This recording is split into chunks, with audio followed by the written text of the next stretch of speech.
Bueno, en primer lugar, quiero darle la bienvenida de parte del Vicerrectorado de Cultura de la Universidad de Palma de Gran Canaria como loco proyectado de la rectora. Él habla Martín Lutero, a la cultural universitaria Martín Lutero, como saben ustedes, se fundó en el año 2006. Hace 17 años ya, sí, que ya terminamos algunos años. Y en aquel momento fue Gabino Fernández quien dio la conferencia inaugural, que fue en el Paraninfo de la universidad. Y hoy tenemos el honor de inaugurar esta segunda fase de este tiempo de dique seco con José de Segovia, quien constantemente ha participado con nosotros, ha colaborado con el Sena Medida, y que lo agradecemos de verdad profundamente, el que siempre haya estado disponible para participar en la obra de Martín Lutero. Él, para quien no lo conozca, que a veces es difícil encontrar en determinados contextos sociales de las personas que no conozcan a José de Segovia, él es escritor, tiene una importante cantidad de libros escritos. Él no le va a gustar que me diga el pastor, se lo contar. Él además es teólogo, es profesor de varios seminarios de teología, es periodista, escribe constantemente también en Protestante Digital, una serie continua. Así que yo no sé Ruta 66. Ah, esa es la radio. En la radio también, Ruta 66. Es decir, que fácilmente a través de cualquier medio de sociedad en internet podrán poder encontrar referencias sobre esto. Hoy el tema que va a desarrollar es la maldad humana. Algunos me dijeron que qué título tan estimulante, pero ya veremos que eso José nos va a resituar en el lugar correcto. Pues yo, para no entretenerles más, porque no soy yo, pues paso la palabra a José, que va a hablar de él.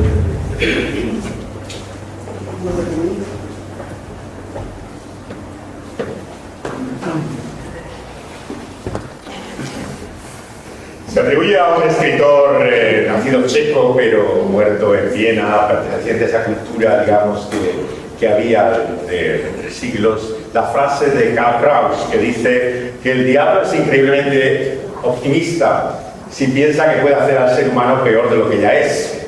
La frase, que por supuesto no evidencia un gran optimismo humano, representa no solamente un periodo histórico en el cual se toparon con la realidad de lo que es el ser humano y de sus expectativas de progreso, en lo que había sido un cambio de siglo lleno de expectativas de lo que podíamos alcanzar en este siglo pasado. Tristemente, como sabemos, dos guerras mundiales arrasan este viejo continente, y también muchos de los grandes ideales, sistemas de pensamiento, ideologías que lo que confiaban era en la evolución y el progreso del ser humano cada vez mejor. ¿Qué somos? Bueno, en un sentido, como dice el clásico griego, no somos ni ángeles ni demonios, ¿no? En cierta forma, todas estas afirmaciones que nos suenan tan pesimistas son evidentemente parciales, silencian algo también de lo bueno que puede haber en el ser humano, ¿no? Pero ¿cómo entender esa realidad de su maldad, ¿no? En aquella época muchos pensaban que era una cuestión de evolución animal, o sea, todavía en nuestra humanidad había restos, residuos de lo que era una realidad animal que luego, con el progreso, con la evolución, quedarían atrás y finalmente serían superados, ¿no? Claro, obviamente entonces el planteamiento que muchos se hacen es dónde está la responsabilidad. Si esto es una cuestión instintiva, si la violencia es simplemente una parte natural del ser humano, ¿no? ¿Qué propósito tiene, ¿no? Intentar de alguna forma cambiar o reformar lo que es en el fondo un instinto, algo que te lleva inevitablemente, ¿no?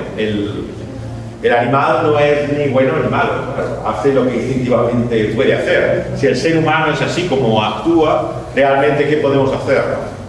La psicología, claro, ha intentado debatirse, ¿no? Desde el conductismo, el behaviorismo, ¿no? De qué forma podría cambiarse y transformarse la conducta humana. Pero una y otra vez nos encontramos con esa tremenda ingenuidad, ¿no?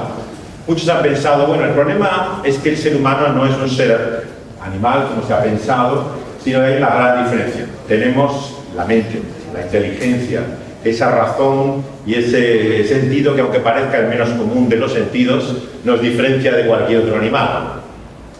Todavía hoy, si lo pensamos, la mayor parte de las campañas que se hacen de prevención para cualquiera de los males que tenemos en nuestra sociedad, ¿no?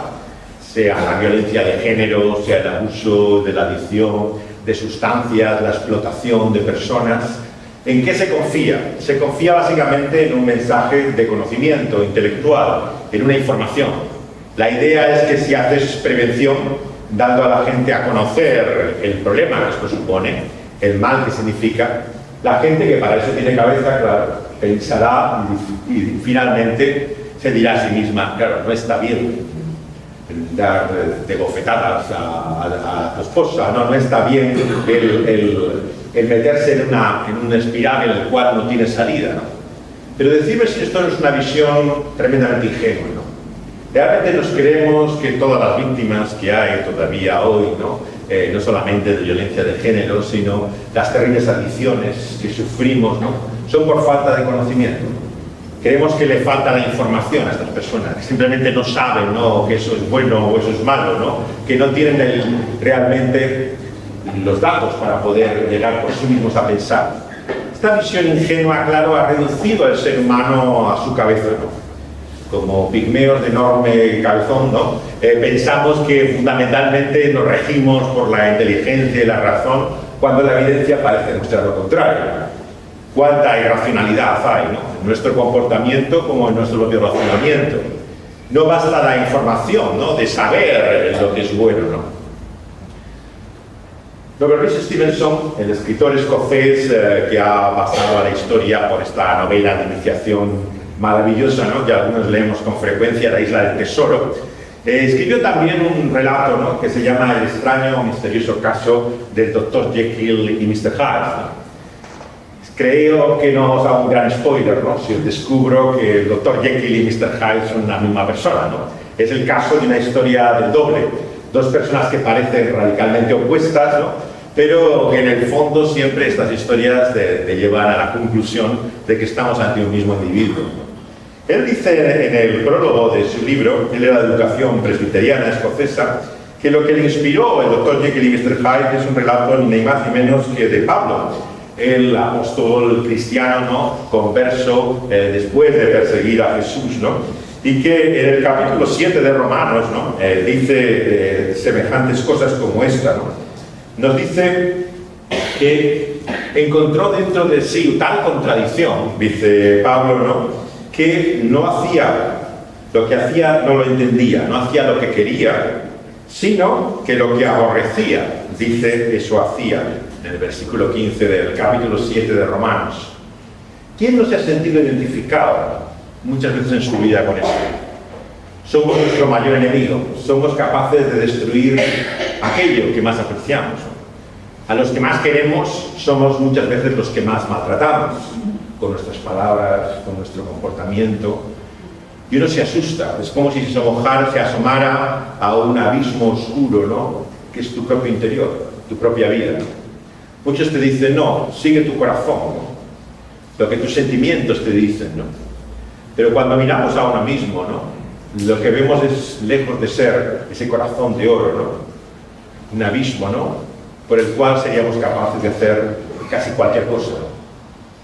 Javier Cercas, el escritor español que fascinó a toda una generación con su novela Soldados de Salamina, ¿no?, muestra un ejemplo de piedad, ¿no?, en esa España enfrentada, ¿no?, en la guerra civil, ¿no?, como dos soldados de bandos opuestos, ¿no?, en este caso real, histórico, ¿no?, muestra por un acto de piedad, ¿no?, y compasión que libra finalmente de la muerte uno al otro. La historia de Soldados de Salamina fascinó a los españoles que querían pasar historia de la guerra civil y de todo lo que había pasado. Pero a continuación de ese gran éxito, Javier Cercas escribe un libro que se llama La velocidad de la luz. La velocidad de la luz es un libro resultado del tiempo que él pasa como profesor de español en Estados Unidos. Él escribió varias novelas de campus, ¿no? Que se le llama a este tipo de relatos sobre el mundo universitario, sus mezquindades, ¿no? Y miserias, ¿no? Y cómo funciona, ¿no? Y Cercas cuenta en esta historia cómo él vive como su personaje, ¿no? Como un maestro, tutor español, un mentor que está enseñando literatura y la lengua a estadounidenses, y tiene un vecino que es veterano de la guerra de Vietnam, lo que llaman los estadounidenses NAM, ¿no? Quien ha estado en NAM es realmente una generación que ha marcado, ¿no? la historia de Estados Unidos, hasta el punto de que la gente tiene muchas prevenciones siempre con quién es un veterano de NAM, ¿no? Pero algo tienen en común, si habéis tenido alguna vez oportunidad de conocer a un veterano de la guerra de Vietnam.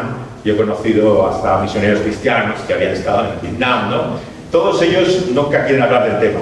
Puedes preguntar, interrogar, ¿no? Es un tema sobre el que guardan un silencio profundo, ¿no?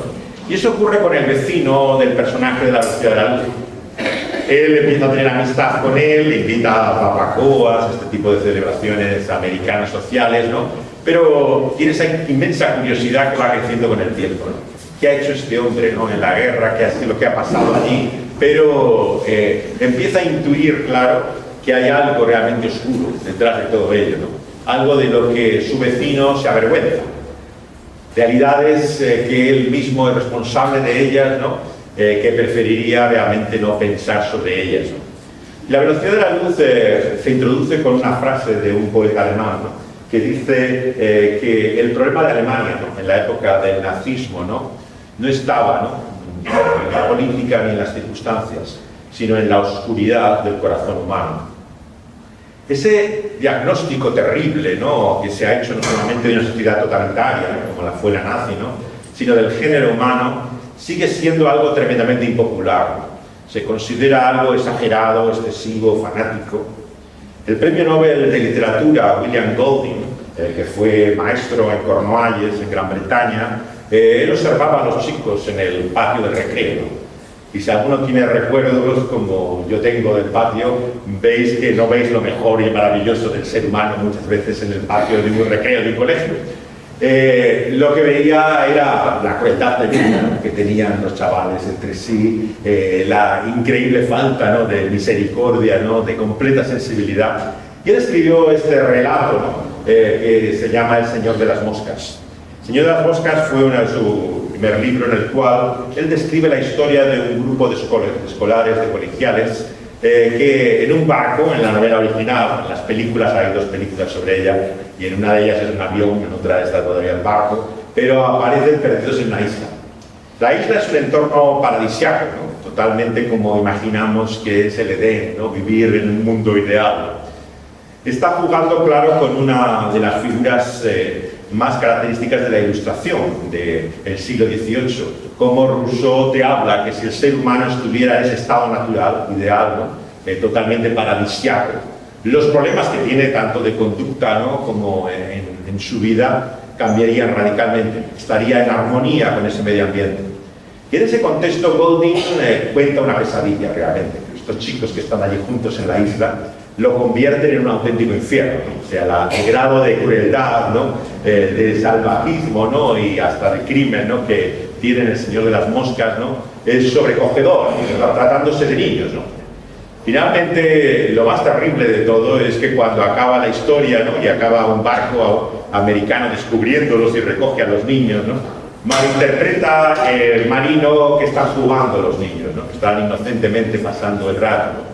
Pero el personaje que hace como la conciencia de Golding, Ralph, ¿no? Dice que lloraba lágrimas, decía, por la oscuridad de su corazón, dice William Golding.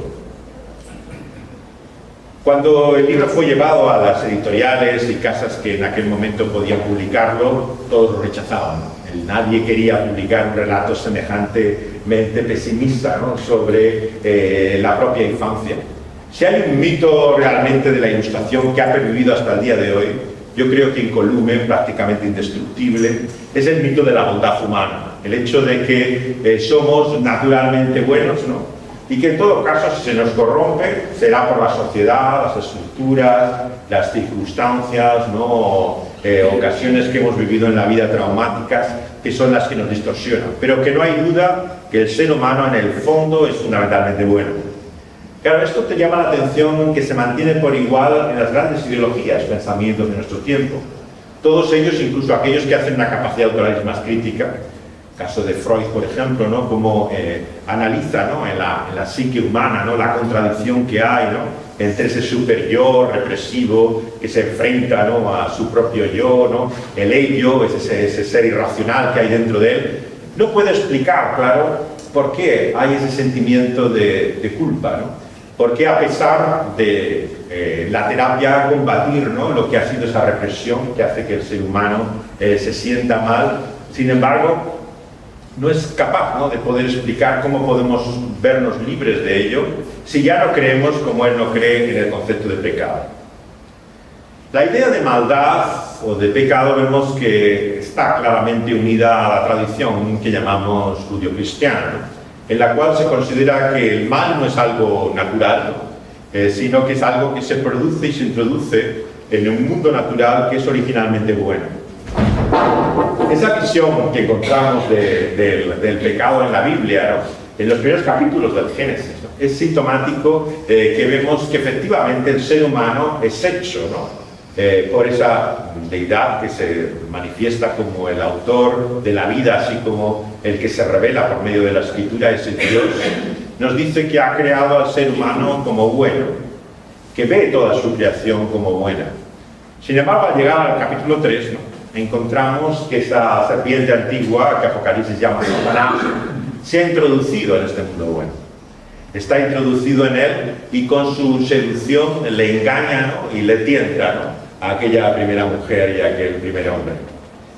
El origen del mal, por lo tanto, en la Biblia no es realmente explicado. Claro, tenemos Génesis 3, que es como vemos la caída que se produce en la humanidad y todo es diferente a partir de entonces. Se corrompe esa realidad que es originalmente buena, pero no se explica, claro, de dónde viene el mal, de dónde nace esa serpiente, cómo se puede introducir en ese mundo bueno, ¿no? Cómo puede llevar al engaño, ¿no? A criaturas que habían sido hechas igualmente buenas.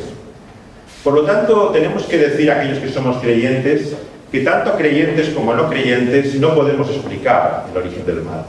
Y si eso es lo que creen que les voy a dar la respuesta hoy, me atrevo que les voy a desilusionar, porque no tengo la explicación del origen del mal. Lo que sí puedo decirles como creyentes de dónde viene el bien. Sé que todo lo bueno que ustedes y yo podemos conocer o disfrutar no viene de nosotros, viene de fuera de nosotros, del Padre de las luces, de aquel que ha hecho todo bien. El mal finalmente no puedo explicar su origen, no puedo dar razón de él y saber realmente cómo llega. Las teodiceas, sin embargo, en la tradición cristiana han intentado racionalizar, ¿no? Su origen del mal. Una teodicea es una defensa, una justificación de Dios frente al mal. Desde la patrística, ¿no? En adelante son muchos los apologistas o defensores de la fe cristiana que han intentado dar una razón para el mal, ¿no? La más habitual, ¿no? Que encontramos es, por supuesto, la libertad del ser humano. El hecho de que el ser humano es creado con la capacidad de hacer el bien, pero también con la capacidad de hacer el mal. Sin embargo, claro, la pregunta de la libertad no resuelve todo el problema, porque Dios no es tentado para hacer el mal, Él no hace el mal a nadie, ¿no? Porque el ser humano tiene esa capacidad y esa debilidad por la cual puede hacer el mal, ¿no? ¿De dónde la aprende, no? La mayor parte, por eso, de la apología ha hecho del origen del mal una cuestión diabólica, ¿no? Satanás, el diablo, la figura que en la tradición judío-cristiana se identifica como autor del mal, en palabras de Jesús, ¿no? Criminal, homicida desde el principio, ¿no? Es una criatura también de Dios, ¿no? Tal como se ve en la tradición judío-cristiana, es un ángel, una criatura hecha por Dios, ¿no? Pero sin embargo vemos que también con esa capacidad de rebelarse contra Él, ¿no? De actuar contra Dios. En la Biblia, a pesar de lo que algunos piensan, no hay una descripción detallada de la rebelión celestial que da origen, ¿no? A Satanás y a sus demonios. Vemos que conocemos más de ello por el paraíso perdido de Milton, ¿no?, que por lo que la Biblia nos dice. Hay pasajes proféticos, ¿no?, en los cuales se quiere identificar, ¿no?, esa caída de los ángeles, pero no hay un detalle ni una insistencia, ¿no?, ni en el origen del mal ni en cómo actúa. De hecho, cuando vemos, por ejemplo, la Biblia judía, el Antiguo Testamento, el diablo interviene en momentos muy contados, ¿no? Está en Génesis 3, ¿no?, encontramos que aparece también de una forma muy clara en el tremendo relato de Job, ¿no?, y de su sufrimiento y cómo el diablo también participa de ello, y lo encontramos también en el cuadro profético, ¿no?, de Zacarías, en el cual aparece Josué, un sumo sacerdote, y hay el diablo. Pero a diferencia de lo que algunos cristianos dan la impresión, la Biblia no está llena del diablo por todas partes, ¿no? O sea, aparecen momentos puntuales, concretos de la historia. No es el único problema que tenemos como humanidad. ¿Se puede explicar entonces todo nuestro mal a raíz de él, ¿no? Yo creo que nuevamente vemos que no tenemos la respuesta a esa pregunta, ¿no? Por un lado se ve como que ciertamente él introduce, ¿no?, ese engaño y esa mentira al principio, tienta y lleva al mal a aquella primera mujer y primer hombre, pero igualmente vemos que el hombre tiene esa capacidad, esa responsabilidad por la cual también tiene que dar cuentas de ese su propio mal, ¿no? El sentido moral, ¿no?, que tiene también el mensaje judío-cristiano es lo que lo diferencia de cualquier otra religión. Vemos que en las religiones orientales con frecuencia el mal es parte de esa misma realidad, como el yin y el yang, son dos caras de la misma cosa, ¿no? Tú le puedes valorar moralmente esa realidad como mala, pero forma parte de la vida, de la realidad como tales, ¿no? Y es desde esa visión, claro, de la creación, ¿no?, y de su caída, que se entiende que el ser humano tiene también una responsabilidad, que la injusticia es verdaderamente injusticia. Si lo que queremos es, por ejemplo, la reencarnación, en el hecho de que por la ley del karma, el principio del causa y efecto, uno sufre las consecuencias de su propio mal, ¿no?, y si no lo sufre en su vida, ¿no?, lo sufre en sus posteriores vidas, ¿no?, reencarnado en otras criaturas. ¿Cómo explicamos la realidad de la injusticia, ¿no?, de víctimas, ¿no? Pensemos en 6 millones de judíos en el Holocausto. ¿Están pagando ellos por un karma negativo? ¿Están simplemente sufriendo la consecuencia de su propio mal? Claro, si nosotros tenemos esa visión oriental, ¿no?, que intenta solucionar el problema del mal y de la justicia en esos términos, vemos que finalmente no tiene resolución, porque sigue habiendo una realidad injusta. Personas sufren aparentemente sin ser consecuencia del mal que han hecho, y lo atribuye simplemente a una reencarnación de una vida anterior o una vida previa, ¿no? Pero no te enfrenta realmente al mal o a la injusticia, ¿no? Lo que nos encontramos una y otra vez con el problema del mal, ¿no?, es que ante ese fracaso, ¿no?, de intelectualmente resolverlo por medio del conocimiento, ¿no?, ante la visión, digamos, evolucionista que entiende que se puede reformar la conducta, ¿no?, como un animal se puede de alguna manera llevarle a cambiar de patrones, ¿no?, de forma de comportamiento, ¿no? ¿Qué solución tenemos, ¿no?, como seres humanos ante ese problema del mal, ¿no? Lo primero que tenemos que reconocer, sin lugar a dudas, es nuestra incapacidad, nuestra impotencia. Puede que en generaciones pasadas, en otros siglos, el mito del progreso te llevara a pensar que vendrían tiempos mejores y que el ser humano sería mejor de lo que es. Pero como en la frase con la que comenzaba esta charla, desde luego hay que ser muy optimista, ¿no? No solamente el diablo, sino también nosotros, ¿no?, para creer que podemos ser mejores de lo que somos, ¿no? Pensar que va a hacer algo, va a haber algo, finalmente puede ocurrir que pueda el ser humano ser reformado, perfeccionado, cambiado, hecho una mejor persona, ¿no? Ante esa realidad, ¿no?, lo más fácil es cerrar los ojos, pensar que simplemente el problema no existe, que estamos exagerando, que el mal en definitiva no es tan malo.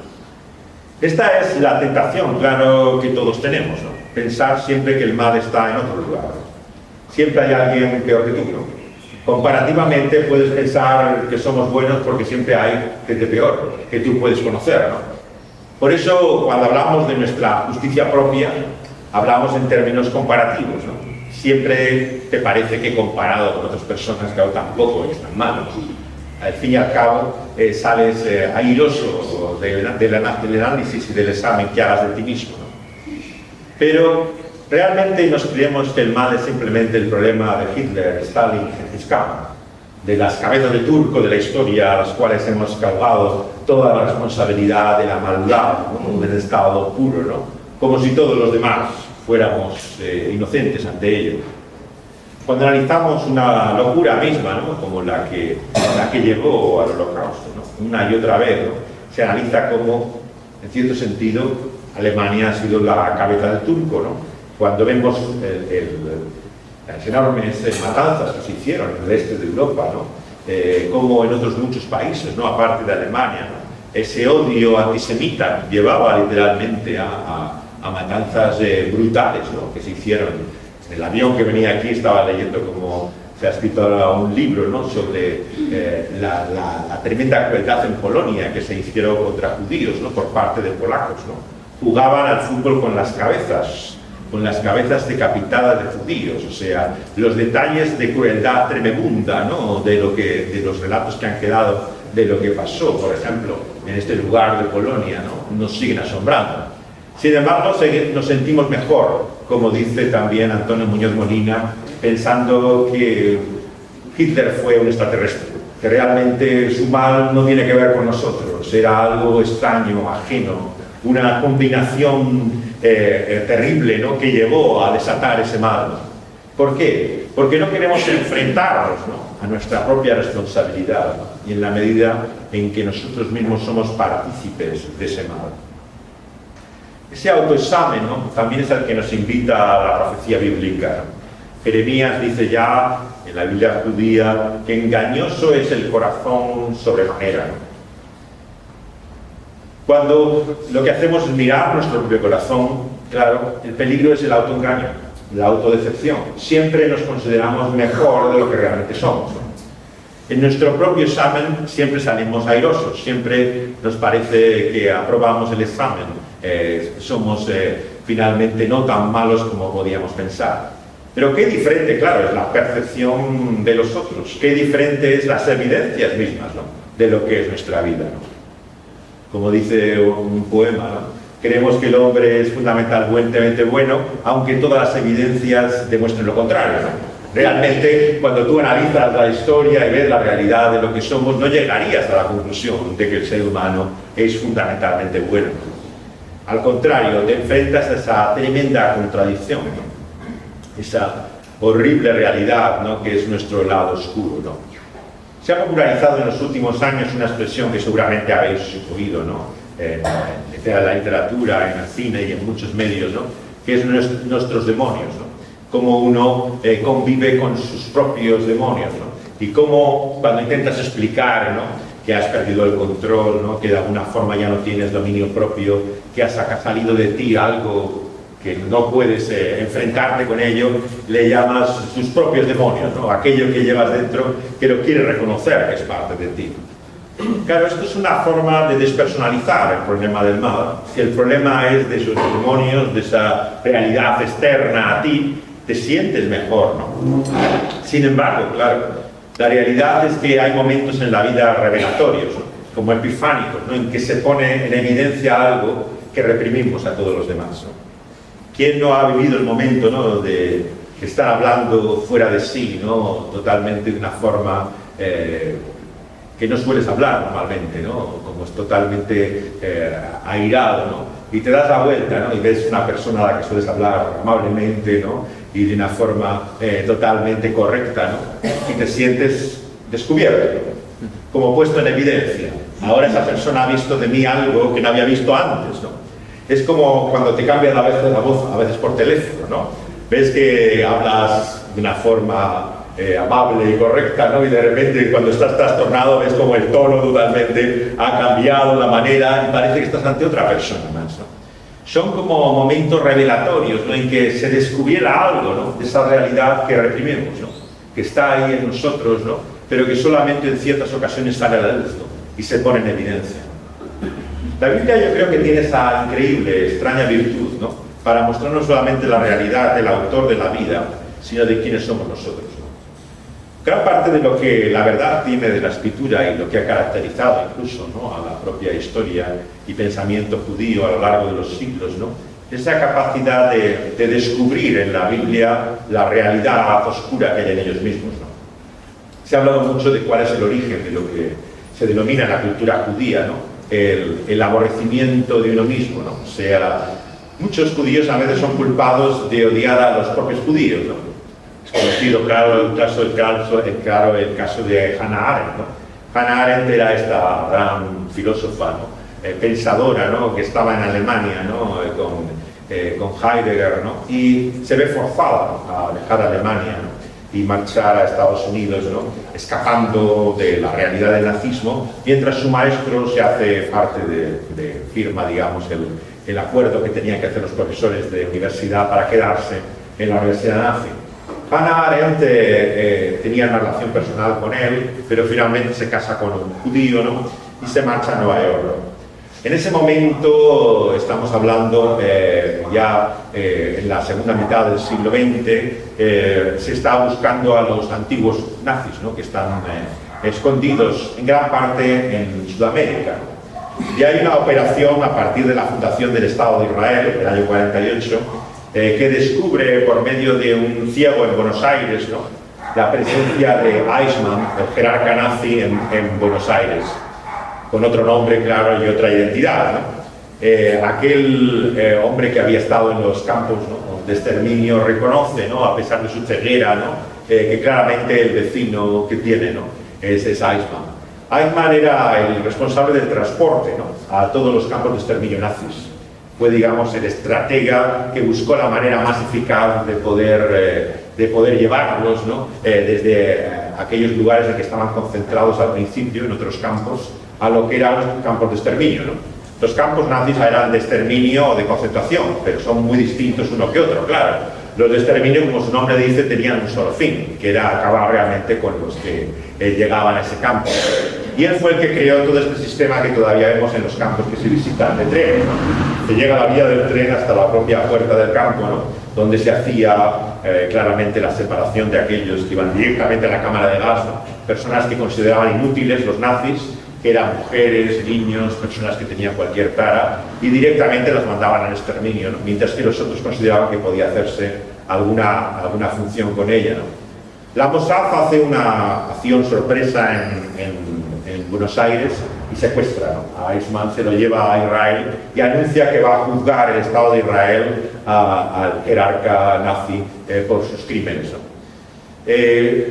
Para la generación de Arendt era todavía un enigma, ¿no?, cómo se había llegado a todo aquello, y se ofreció a la revista New Yorker, ¿no?, la prestigiosa revista donde los intelectuales americanos escribían, para ir a Jerusalén y contar, ¿no?, lo que era el proceso que había contra Eichmann. Los artículos que ella escribe, que se recopilan luego en un libro llamado Eichmann en Jerusalén, es el origen de una expresión que tiene mucha importancia en nuestro tema hoy, que es la banalidad del mal. Banalidad con B, no con V, ¿no? La banalidad del mal para Hannah Arendt significaba lo tremendamente normal, cotidiano, gris, mediocre, ¿no?, que era la maldad de ese jerarca nazi, ¿no?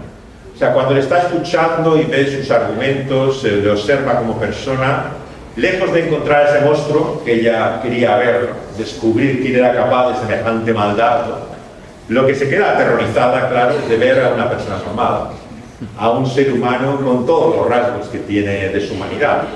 Y esto es lo que le lleva a esta conocida expresión, ¿no?, la banalidad del mal, ¿no?, la normalidad, lo absolutamente cotidiano. Cuando ella lo publica, ¿no?, la reacción de los judíos fue tremenda, ¿no? Empezaron a acusarla, Hannah, de ser odiadora de judíos, siendo judía ella misma, ¿no? ¿Cómo podía decir que era normal, ¿no?, lo que se había hecho con su pueblo, ¿no? Era una completa negación. Y se pasó prácticamente el resto de su vida, ¿no?, intentando explicar o justificar, ¿no?, lo que ella había dicho, ¿no?, a raíz de enfrentarse con Eichmann en Jerusalén. Lo que ella descubrió, claro, es esa realidad tan terriblemente cotidiana, normal, ¿no? Que descubre muchas veces la gente que trata con criminales, ¿no? Especialmente peligrosos, ¿no? A partir de los años 70, ¿no? Se habla del fenómeno de los asesinos en serie, ¿no? El término se empieza a utilizar, ¿no? En Estados Unidos, ¿no? En la época ya posterior a Vietnam, cuando empiezan a investigar ciertos casos, ¿no? De criminales que sistemáticamente no pueden explicar sus asesinatos, ¿no? Van matando gente aparentemente sin ninguna razón, una explicación, y hay toda una oleada de asesinos en serie que todavía sigue fascinando, ¿no? Ya no solamente a la sociedad americana, sino a todo el mundo, ¿no? Que sigue las películas, las series, las novelas sobre asesinos y criminales en serie, ¿no? Claro, eran personajes como Zodiac, por ejemplo, en San Francisco, nunca se supo quién era, que de una forma caprichosa y sin ningún tipo de pauta y esquema, ¿no? Asesinaba a todo tipo de personas, ¿no? Y nadie sabía por qué ni el cómo, ¿no? Y esto creó una auténtica paranoia, ¿no?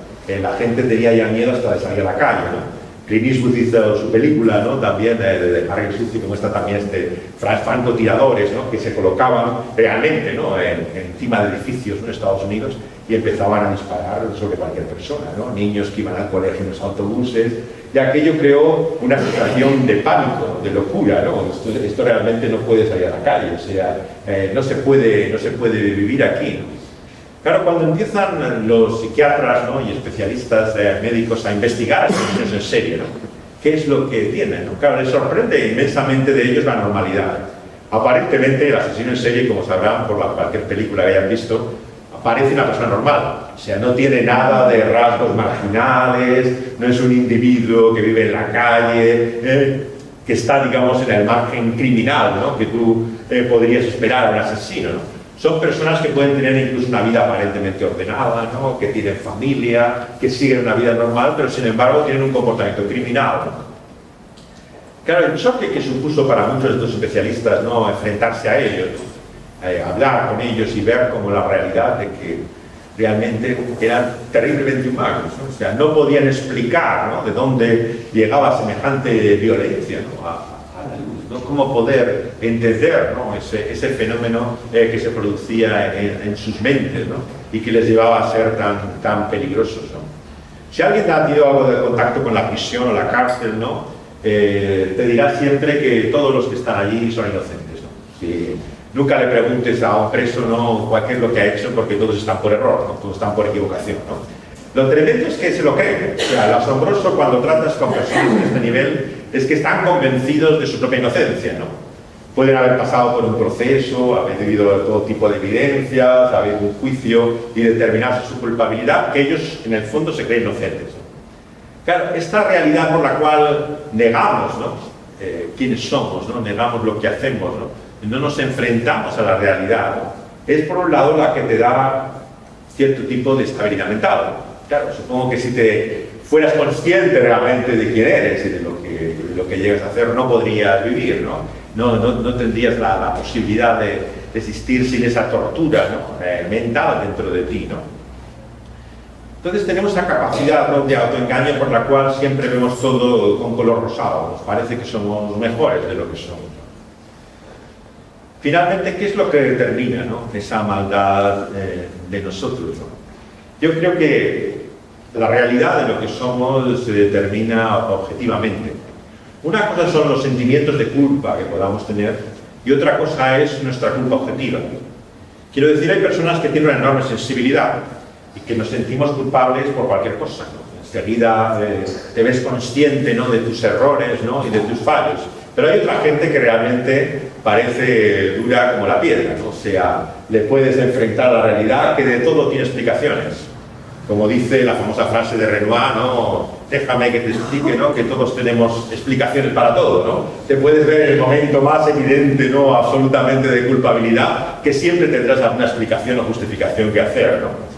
Claro, eso hace que para muchos les confunda el tema de la culpa, porque piensan en sus sentimientos de culpa, ¿no? Pero no pueden distinguirlo de lo que es la realidad objetiva, ¿no? De una culpa evidente fuera de ellos, ¿no? Piensan que tienen culpa en la medida en que sientan culpa. Claro, el problema de la culpa y de la conciencia, ¿no? como se ve incluso en la tradición cristiana, ¿no? A partir de Tomás de Aquino, ¿no? Fue probablemente el teólogo que más importancia le dio a esa guía moral que había en la conciencia, ¿no? Y qué tanta importancia ha tenido en el catolicismo, ¿no? El problema es que la conciencia se silencia, claro. La conciencia se reprime, ¿no? La conciencia, uno cuando hace algo malo te sientes fatal, o sea, ese día dices, bueno, ¿cómo he podido hacer esto, no? O sea, no te puedes perdonar a ti mismo, no hay forma alguna de poderte aceptar. Lo haces 2 veces, lo haces 3 veces, ¿no? Se convierte en un hábito de vida y te puedes imaginar cómo la gente que se dedica a matar a su prójimo, ¿no? Lo hace sin el menor cargo de conciencia. O sea, llega un momento en que finalmente ya no tiene ningún efecto en ti. ¿Por qué? Porque la conciencia se ha silenciado, se ha reprimido. Y eso nos lleva a otro texto también de Pablo en esta misma carta de Romanos 1, ¿no? En el cual nos dice, ¿no?, que la ira de Dios, ¿no?, se muestra desde el cielo, ¿no?, contra esa injusticia de los hombres, ¿no? Y nos dice que conocemos la realidad de quién es Él y ese orden moral que Dios significa también para una visión del mundo no solamente creado por Él, sino la realidad de que Él es también nuestro juez, ¿no?, de que tenemos que dar cuentas de Él algún día. Esa idea del juicio, claro, tan rechazada en nuestro mundo actual, ¿no?, de alguna forma, por mucha que la reprimamos, sigue siendo, ¿no?, algo que nos inquieta y nos preocupa. Leía en los diarios de Rafael Chirves, ¿no?, el escritor de Valencia, ¿no?, que ha escrito uno de los libros más tremendos, ¿no?, sobre la corrupción de la sociedad española, ¿no?, desde la última época del franquismo, la transición, la época socialista, ¿no? Es el autor de Crematorio también, que se hizo una serie sobre ella, ¿no? Chirves había sido militante político de izquierdas, ¿no?, muy activo, pero llegó a una decepción tal, no solamente de la política, ¿no?, sino del ser humano, que partía de su propia conciencia de sí mismo, ¿no? Y en los diarios tiene reflexiones sobre sí mismo tremendas, ¿no? Él no era creyente, claro, pero sin embargo te asombra, ¿no?, cómo habla en sus escritos de un juicio laico, ¿no?, que lo que teme, ¿no?, es que haya una hora de la verdad que ponga en evidencia, ¿no?, quién es Él, ¿no? Uno de sus personajes, en uno de sus libros, ¿no?, que habla de la cena de antiguos camaradas que habían estado luchando en la oposición al franquismo, se reúnen en una comida, ¿no?, y cada uno de ellos, claro, años después, su vida no tiene nada que ver con lo que fue, ¿no? Uno se ha convertido en un yuppie con toda la carrera del éxito, otros se sienten más fracasados en la vida, pero nada ha quedado de aquellos revolucionarios. Pero hay un personaje que era homosexual, como Chirves, ¿no?, y que tiene un compañero, una pareja, que está muriendo de sida, ¿no?, a causa de la terrible enfermedad que viene, ¿no? Y entonces la novela tiene el interés de que son como monólogos, discursos mentales de cada uno de los personajes, ¿no? Entonces la gracia del libro es que adivinas, ¿no?, de qué personaje está pensando, ¿no?, quién es el que está razonando de esa forma, ¿no? Y el personaje de este antiguo camarada, ¿no?, que está en esta cena, ¿no?, se siente culpable, ¿no?, por su comportamiento con esa su pareja gay, ¿no?, que está muriendo de sida. ¿Por qué? Creo que la ha engañado, se ha desentendido de ella, ¿no?, está deseando que se muera para poder pasar página y cambiar otra vida, ¿no?, y se siente culpable porque sabe perfectamente lo que siente, lo que piensa, ¿no?, y cómo no lo puede mostrar, no lo puede decir, ¿no?, pero porque está totalmente contrario. Y empieza a hablar de su temor de un juicio laico, ¿no? Llega a contar, ¿no?, cómo tiene una obsesión incluso en no ser incinerado, ¿no?, ser cremado su cuerpo, ¿no?, porque lo que quiere, digamos, es ser enterrado en vez de incinerado, ¿no? Y empieza a hablar de su miedo a la muerte, ¿no?, y lo que puede suponer lo que él llama la hora de la verdad, ¿no?, ese juicio laico en el cual te puedas enfrentar a la realidad de quién tú eres, ¿no? En el fondo esto es lo que todos nosotros, ¿no?, tenemos, ¿no? Yo me he criado en la iglesia con las ventajas y desventajas que tiene haber nacido en un medio cristiano, pero recuerdo un cómic, ¿no?, americano que circulaba en los años 70, ¿no?, cuando yo era niño, que te contaba qué iba a ser tu vida después de la muerte, ¿no? Era un folleto, digamos, para llevar a la gente a conocer el evangelio, el mensaje cristiano. Y lo que contaba es que al final de tu vida, en una inmensa llanura de pradera, ¿no?, en la oscuridad, había una gran sesión de cine, ¿no? Yo he sido muy aficionado al cine siempre, ¿no? Y lo veía todo con una enorme pantalla de cinemascope, ¿no? en la cual el protagonista de esa película ibas a ser tú, ¿no? Y lo que se iba a ver de tu vida era precisamente lo que no querías que nadie supiera, ¿no? Y recuerdo la pesadilla, ¿no?, de pensar cada noche, ¿no?, ¿y qué ocurre realmente si tengo que enfrentarme a esta sesión final de mi vida, ¿no? Esto va a ser tierra trágame, ¿no? O sea, ¿qué va a pasar cuando se descubra, ¿no?, todo lo que has escondido y está oculto, ¿no? Es la hora de la verdad, claro, lo que tememos. Es el momento en el cual se ponga en evidencia, ¿no?, la realidad de lo que somos y ya no tengamos excusa, ya no haya justificación posible, porque eso es lo que somos. Jean-Paul Sartre, en su obra Sin salida, ¿no?, describe a estos personajes después de la muerte encerrados, ¿no?, en un lugar que no se sabe si es un purgatorio o el infierno. Uno de ellos dice que el infierno son los demás, en una famosa frase de ese libro, de esa obra de teatro, Sin salida o a puerta cerrada. Pero hay una frase aún más terrible en el libro de Sartre. Él dice: eso es tu vida, lo que has sido y lo que eres, y nada más. Yo creo, queridas amigas y amigos, que si nuestra vida es lo que hemos sido y lo que somos, muchos diríamos tierra trágame, porque nos sentimos un caso perdido. Vemos que nuestra vida es una completa contradicción de lo que nosotros quisiéramos que fuera.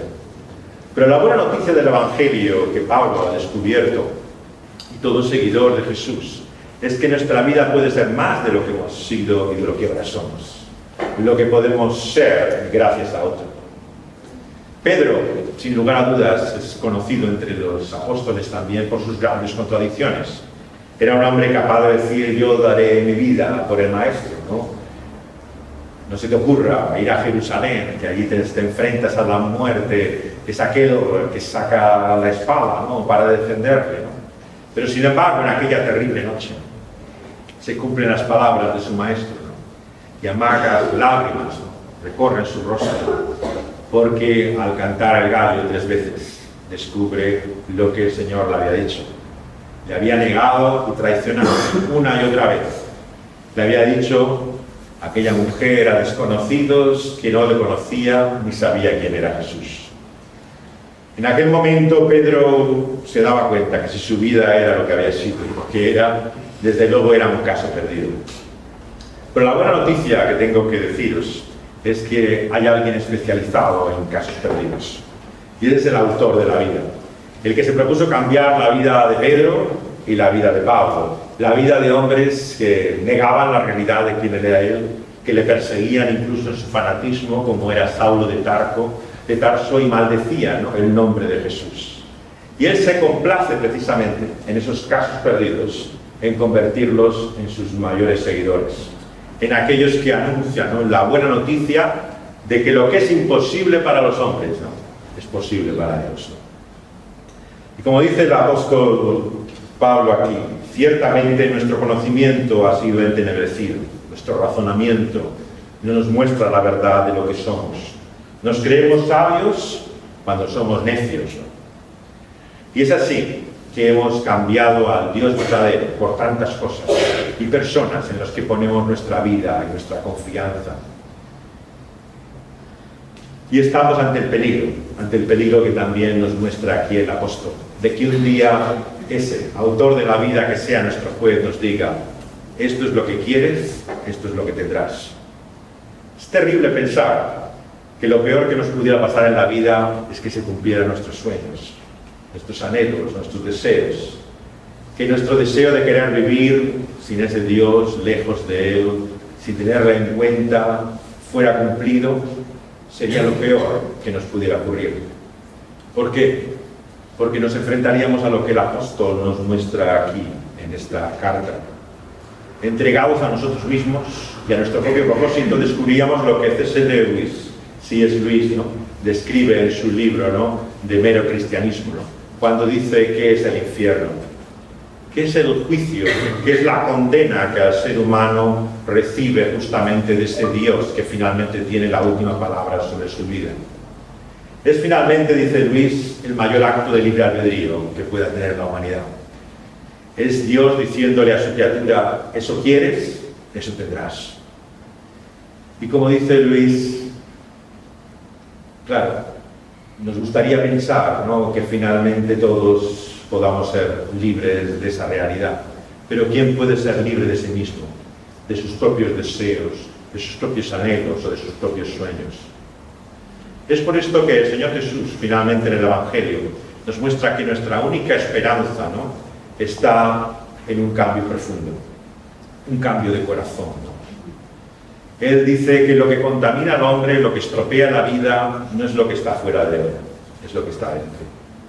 Necesitamos, por lo tanto, a ese cirujano que pueda cambiar ese corazón de piedra, ¿no?, en un trasplante por un corazón sensible, un corazón de carne, que conoce la realidad de quién es Él. Y eso es una obra sobrenatural, maravillosa. No es simplemente producto de guiarse por esa conciencia que nosotros reprimimos y silenciamos. Es una transformación que solamente puede hacer el Espíritu de Dios. Jesús le dice así a aquel religioso, Nicodemo, que va a él de noche, que si no naciere de nuevo, no podrá llegar a entrar en ese mundo y reino en el cual Dios gobierna y su justicia es la que prevalece. Y aquel hombre, como nosotros, se asombraba. ¿Quién puede volver a empezar? El ser humano es el único capaz de tropezar una y otra vez sobre una piedra. Cometemos los mismos errores una y otra vez. El mal y lo que la Biblia llama el pecado es lo más tremendamente repetitivo y predecible de nuestra vida. Piensa mal y acertarás, ¿no? Realmente una y otra vez cometemos los mismos errores y tropezamos sobre las mismas cosas, ¿no? ¿Qué posible esperanza podemos tener o remedio, no? La única solución es sobrenatural. Y es por eso que el mensaje cristiano, el Evangelio, es sobrenatural o no es Evangelio. Es buena noticia porque es la intervención, la interferencia como trascendente, como decía Luis, de Dios en nuestra vida. Es ese intruso que entra en tu camino, ¿no?, que trastorna todas las cosas, que cambia tu percepción en primer lugar de la vida y de quién tú eres, ¿no?, pero que trae también la única esperanza que podemos tener, la que nos da su Espíritu. El Espíritu de Dios es el único capaz realmente de hacer nuevas todas las cosas, de hacer nuevo este mundo en el cual reina el mal y la injusticia, pero también de cambiar nuestra propia vida. Dice el cantante del grupo de rock irlandés U2, Bono, que no puedes cambiar el mundo, pero puede cambiar todo el mundo dentro de ti. Y el mensaje de Jesús no es un mensaje simplemente de transformación social, de cambio de estructuras. Es un mensaje de una revolución personal por la cual Él quiere hacer de nuestra vida una vida nueva. Nos dice que solamente por su Espíritu puede hacerlo. Cuando nos enfrentamos a nuestro problema, reconocemos ese mal y vemos en Cristo Jesús nuestra solución. Finalmente, el cristianismo es Cristo. Y esta es la realidad una y otra vez de aquel que se ha enfrentado a su propio mal. ¿Quién podrá librarle de esa su terrible condición y naturaleza? Aquellos que nos aman y queremos pueden acompañarnos, pueden aceptarnos tal y como somos, pero finalmente les decepcionaremos. Finalmente ese amor palidecerá, desfallecerá. Querida amiga y amigo, el único amor incondicional que puedes conocer en esta vida y más allá es el de aquel que nos ama tal y como somos, independientemente de lo que hacemos. Ese amor se ha mostrado en una cruz. Y conocemos en que Él nos amaba, en que dio su vida por injustos como nosotros, por malvados, por personas que no eran buenas, reformadas, mejoradas, personas hechas agradables a Él, sino todo lo contrario, despreciables y repulsivas. Dios ha amado de tal manera a ese mundo en su maldad que ha entregado a su único Hijo por Él. Por lo tanto, no hay otro amor incondicional que en esta vida puedas encontrar. Por mucho que haya una persona que te quiera y que encuentres en ella tu felicidad, si le haces la vida imposible, si finalmente sigues cometiendo los mismos errores, si acabas con todas tus equivocaciones fastidiándolo todo, la persona te dirá: mira, te quiero mucho, pero ya, suficiente. El único que te puede recibir tal y como eres y aceptarte es aquel que ha dicho, ese es tu problema y ese es tu mal, ya no son tuyos, son míos. Yo los voy a llevar en esa cruz, en esa muerte y ese sacrificio, y voy a sufrir en tu lugar lo que tú deberías cargar con ello. ¿Qué amigo puede llevar tu mal en tu lugar? ¿Quién puede llevar esa terrible enfermedad? ¿Quién puede llevar esa terrible contradicción, esa terrible culpa, y hacerla suya y librarte a ti de ella? Solamente aquel que, dándonos la vida, nos ha amado tanto que ha entregado la suya misma por nosotros, para que un día no seamos lo que hemos sido y lo que somos, sino lo que seremos gracias a otro, Cristo Jesús. Muchas gracias.